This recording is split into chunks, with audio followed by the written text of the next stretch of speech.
The Trump administration says it has taken down yet another suspected drug boat in the Caribbean. For people keeping score, that makes 7 known strikes in just a few weeks. Defense Secretary Pete Hegseth posted a video of the hit and said the target was a Colombian guerrilla faction the United States classifies as a terrorist organization. According to the announcement, all 3 people on board died. That is the public headline. But the real shock is what surfaced right after. Members of Congress say President Donald Trump ordered multiple drone strikes, with no briefing, no notice, and no authorization. The allegation is simple and explosive. He acted alone. He bypassed Congress. He moved the United States into the use of force without the guardrails the Constitution demands. Now the clock is screaming. Senior Democrats are on camera telling the country that this crosses the line. They say either Donald Trump resigns today, or they will move articles of impeachment within hours. Even more surprising, a handful of Republicans are not rushing to defend him. They are quiet. They are cautious. Some are drafting careful statements about the limits of executive power. You can hear the shift in tone if you listen closely. It is not a full break, but it is a crack. To understand why this moment is so volatile, you need only the basics of how American government is supposed to work.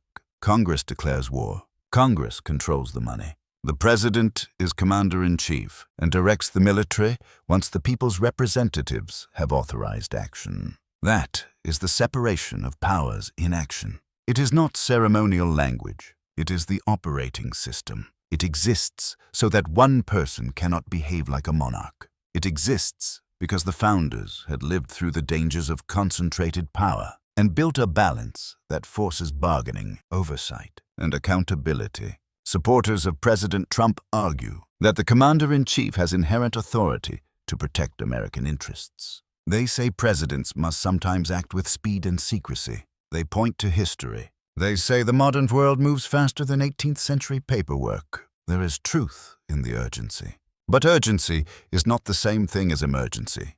The War Powers Framework gives a president room to act when American forces or territory are under attack, or when a narrow statutory authorization exists. When those conditions are not met, the president must brief Congress within a strict window and seek authorization for sustained action. That is not a suggestion. That is the law. The heart of the current fight is the accusation that none of those steps were taken, not even the bare minimum notification. That is why you see the word constitutional crisis appear in headlines and interviews. It is not just theater. It is a real question of whether the limits that define the presidency still hold. The timing makes everything worse. It is late in the year. The government has been shut down for over 3 weeks. Agencies are bleeding. Federal workers are missing paychecks. Services are delayed. The country is exhausted by brinkmanship.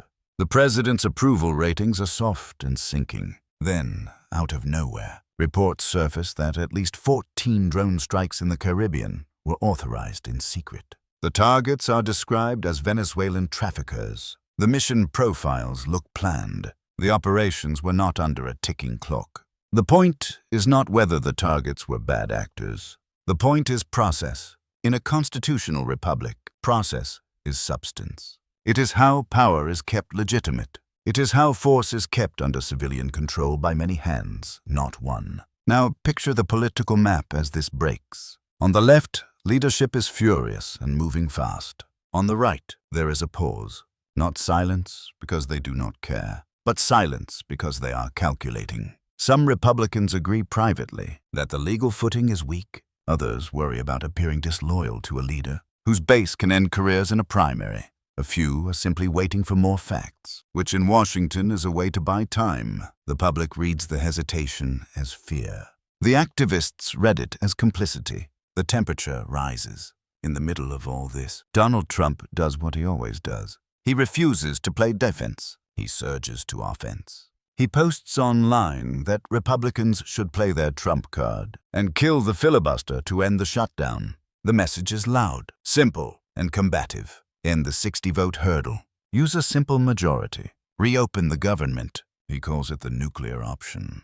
He frames it as bold leadership, as strength, as common sense against obstruction. For his supporters, it is a rallying cry. For institutionalists on both sides, it is a threat to one of the last rules that forces bipartisan compromise on domestic policy. That is the political theater. But behind the drama is the legal core. That will decide where this story goes. If the president used force with no authorization and provided no notice, then the issue is not merely poor judgment. It is a breach of statutory duty. It is a break with constitutional design. You can hear the lawyers explain it in crisp sentences. Congress owns the power to declare war. The president owns the power to command. Command is not a blank check. Command is framed by laws passed by Congress and by the budget Congress controls. Ignore those frames and you turn a shared power into a personal power. That is the bright red line lawmakers are pointing to when they say this is different from the storms of the past. Supporters of the president reach for two counters. The first is necessity. They argue that narcotics networks fuel violence, corruption, and human suffering across the hemisphere. They argue that the United States has a responsibility to dismantle those networks before their product hits American streets. They argue, in effect, that the national interest justifies rapid action. The second counter is cynicism. They say this is just another excuse to attack Donald Trump. They say opponents would condemn him even if he had followed every step to the letter. They say the outrage is fake, the timing is opportunistic, and the coverage is slanted. Those counters will move some voters. They will stiffen the spine of the loyal base. But they do not answer the essential question. Could the president have briefed the relevant committees? Could the president have invoked the 48-hour clock and kept Congress in the loop? Did any imminent threat exist that made even a short delay dangerous to American lives? If the answer to those questions undercuts necessity, then even sympathetic Republicans will struggle to defend the choice. Zoom out to the public. People are tired. They are tired of shutdowns, tired of threats, tired of chaos. They do not want to think about procedural fights, but they feel the consequences. When agencies stall and paychecks stop, they hear the words constitutional crisis, and they may roll their eyes because the phrase feels overused. But their trust is dropping every time they see leaders talk past each other, every time a new scandal breaks, every time the news cycle turns into a screaming match. Trust slides another notch. That is the long-term damage that rarely shows up on a scoreboard. Cynicism erodes civic participation. It hardens apathy. It raises the price of persuasion for everyone.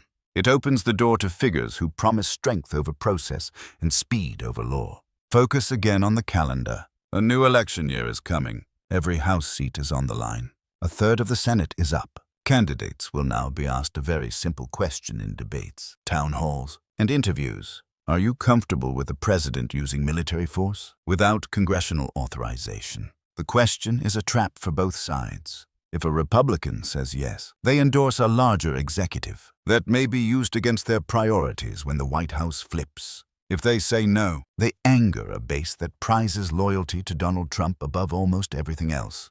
If a Democrat goes too far in the other direction, they will be asked to explain past instances where Democratic presidents stretched the same boundaries. Voters who are paying attention will hear hypocrisy either way. The candidates will attempt to thread this needle by speaking in abstractions. They will say they support decisive action and robust oversight. They will say they respect the troops and the law. They will try to change the subject, but at least for a while, this question will keep coming back because it is clean, easy to understand, and tightly tied to the current moment. The international angle matters too. Allies listen when the United States speaks about rules, norms, and sovereignty. Allies also watch what the United States does. If Washington uses force near a neighbor's waters without visible authorization or clear communication, allies take note. They become cautious about joint operations and intelligence sharing. They wonder whether they will be surprised the next time, whether a fast move puts their own governments in a bind. Adversaries also watch. Some will test boundaries. Some will push propaganda that paints the United States as reckless. Some will use the confusion to harden their partnerships and probe for advantage. In short, the ripples go far beyond the domestic storm. Now consider the practical path from here. Committees will schedule hearings. Lawyers will request documents and briefings. Inspectors general may open reviews. Lawsuits may be filed to test whether statutory lines were crossed. Those processes are slow.